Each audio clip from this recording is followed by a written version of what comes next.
मैथिली दुल्हन। इसके मनमोहक गीत जरूर सुने। यदि अच्छा लगा तो चैनल सब्सक्राइब जरूर करें। अखन अहाँ सब सुन रहल छी मदनेसर स्थान मदना से दुल्हन म्यूजिक की शानदार प्रस्तुति।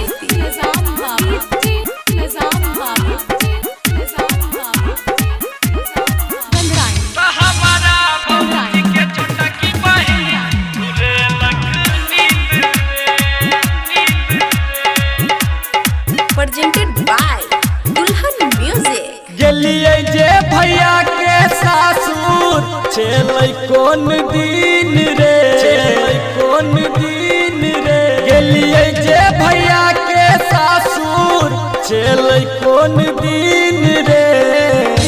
तो हमारा भौजी के छोटा की बहिन चोरे लगा नींद रे। तो हमारा भौजी के छोटा की बहिन उरे लग नींद रे।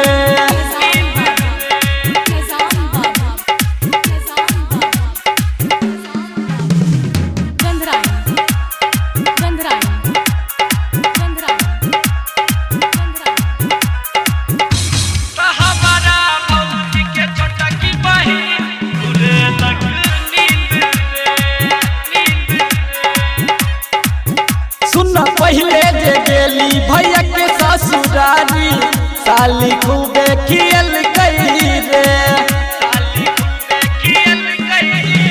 हे खाए के बेरी हमरा हिचकी जे उठल लोटा से पानी पियल गई रे। भैंस के हमर उता चैन लेलक छीन रे। भैंस के हमर उता चैन लेलक छीन रे।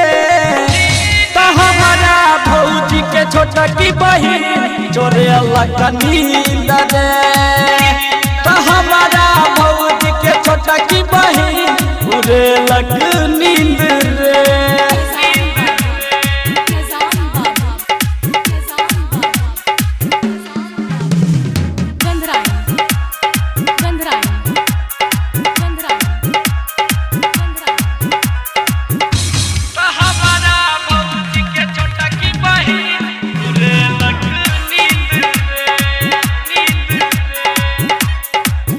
हेरे कामू नहीं मन लगैया ओकरा बिन जागले होई छै बिहान रे।